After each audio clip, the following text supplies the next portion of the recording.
Hvala lepa. Danes je Vlada Republike Slovenije sprejela predloge treh zakonov. Zakona o spremembah Zakona o organizaciji in financiranju vzgoje in izobraževanja, Zakona o gimnazijah ter Zakona o strokovnem in poklicnem izobraževanju.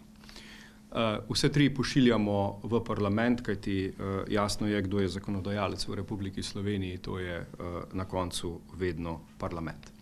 Zdaj najprej glede ZOFI-ja, tako imenovanega ZOFI-ja. Zdaj ideja ZOFI-ja, kot veste, je, že nekaj časa se trudimo vsi skupaj, da bi rešili ustavno odločbo.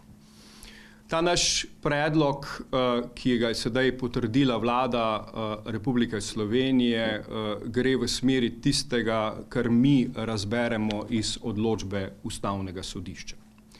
In to je financiranje obveznega dela programa v 100%. Seveda je pa potem naprej vprašanje, kaj se zgodi z razširjenim delom programa.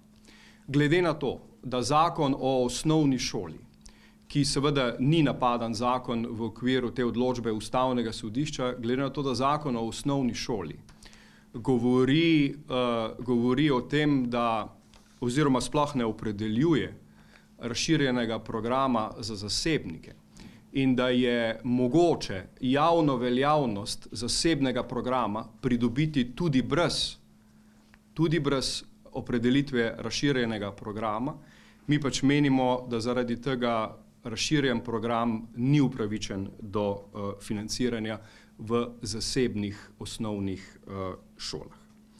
V tem zakonu o organizaciji in financiranju vzgoje in izobraževanja uvajamo tudi nekaj drugih zadev, kar se tiče financiranja zasebnih šol.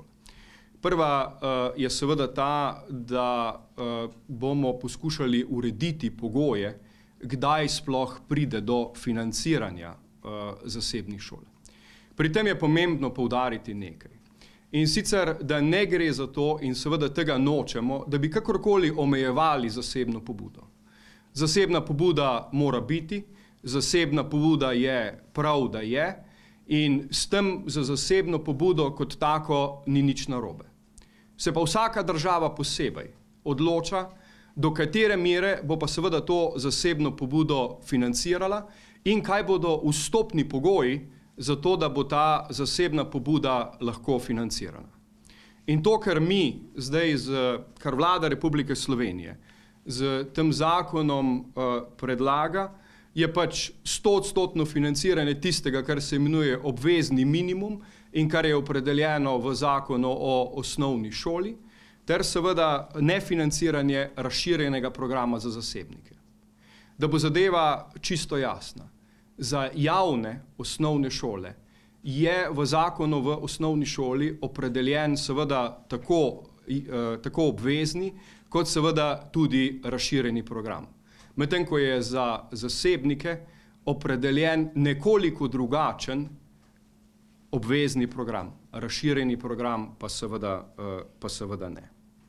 Mi smo kar dosti poslušali vse te kritike, ki so bile v preteklem mesecu, ko je bil zakon v javni obravnavi, tako da smo tudi spremenili nekatere dikcije in Vlada je to danes sprejela. Dikcije, ki so spremenjene, se nanašajo glede števila obveznih predmetov.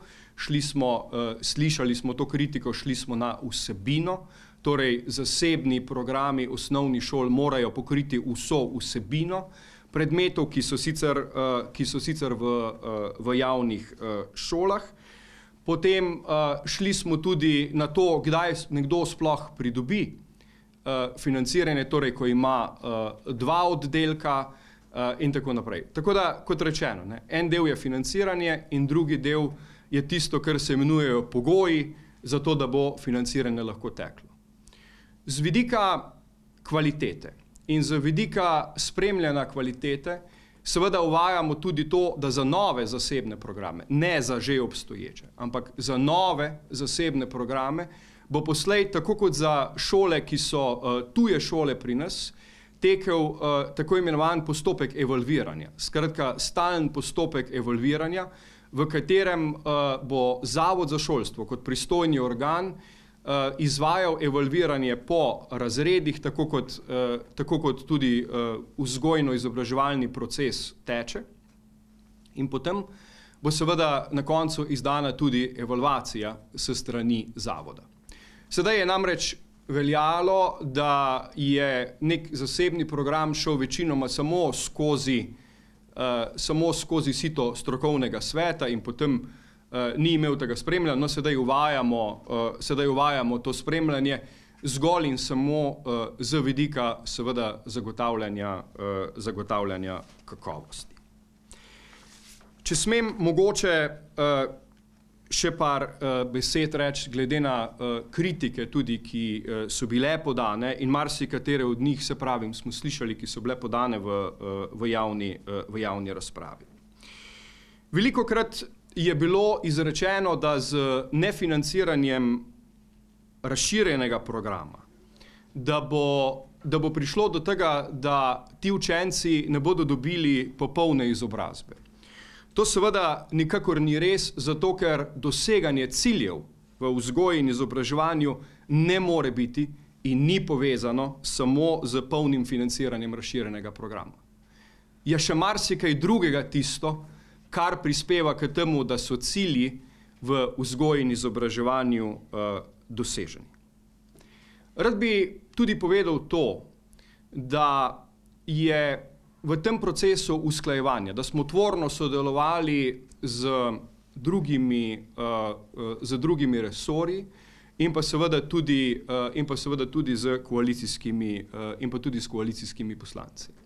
Služba vlade za zakonodajo je imela nekaj pripomb, večino pripomb moram reči, da smo zgladili, ostaja ena, to je tisto, ki je posledična pripomba, jaz rečem, in to je glede, kaj pa sedaj za financiranjem srednjih šol, zato ker se bo seveda tudi financiranje srednjih šol po mnenju službe vlade za zakonodajo sedaj razlikovalo od financiranja osnovnih šol.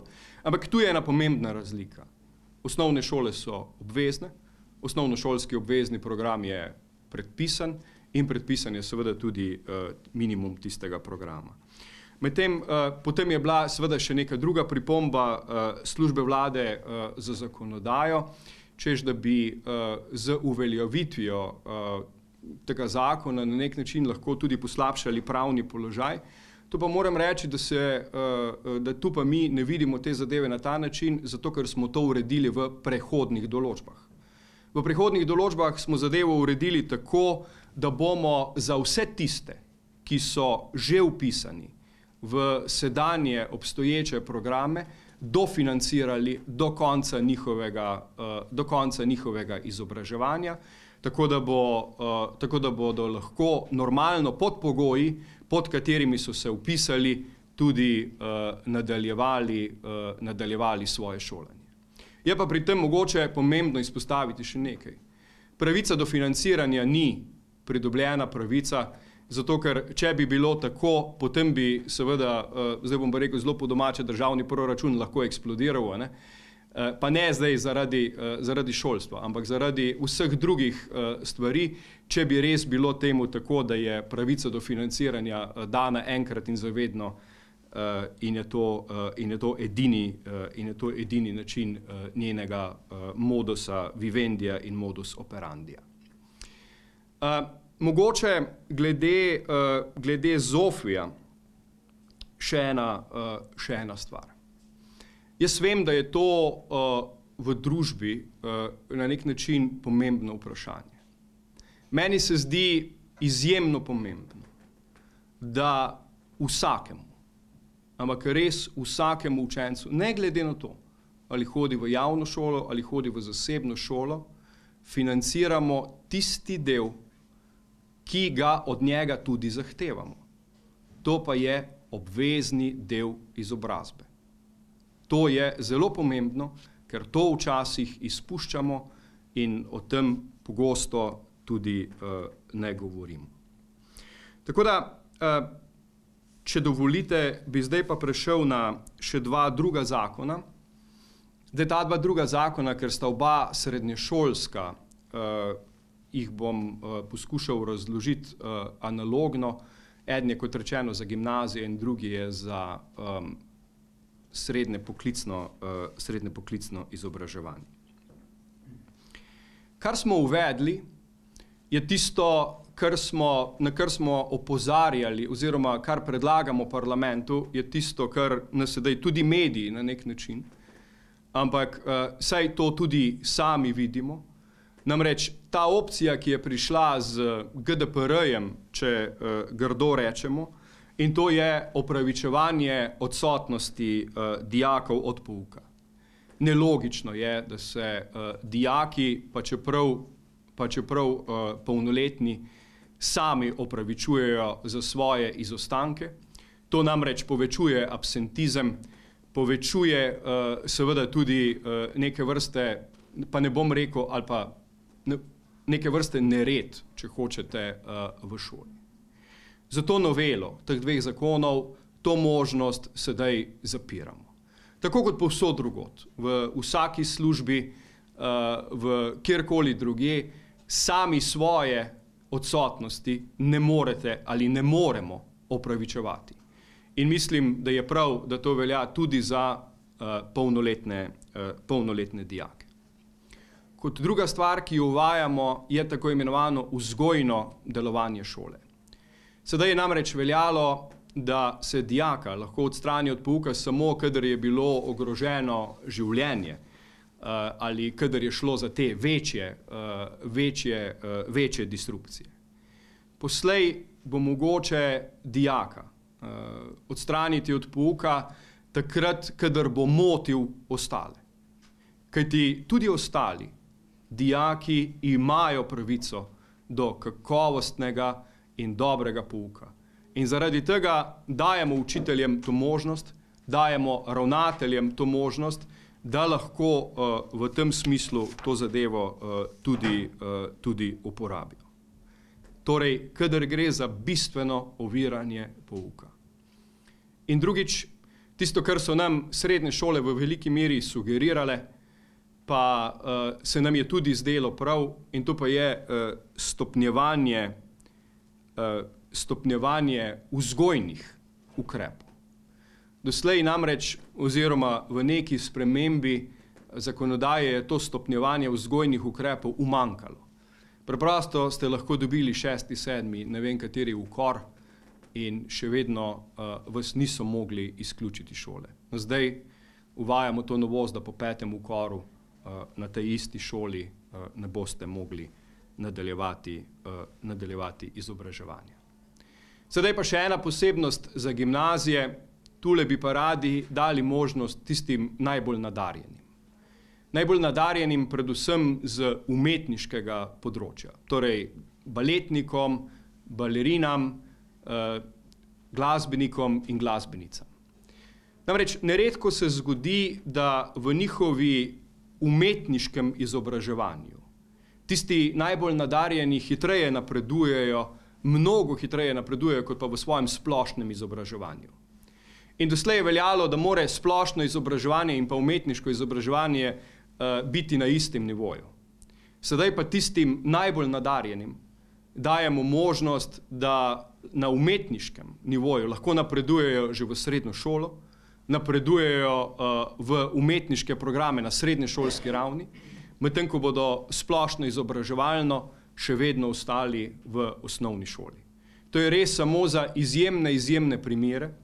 Takrat, ko bo komisija temu primerno to tudi odločila, zdelo pa se nam je prav, glede na to, da smo v preteklosti, ponavadi je 1 do 2 taka primera na leto, ampak ni bilo zakonske podlage za to, da to zadevo uredimo. Sedaj za to novelo zakona o gimnazijah to možnost šolam tudi dajemo.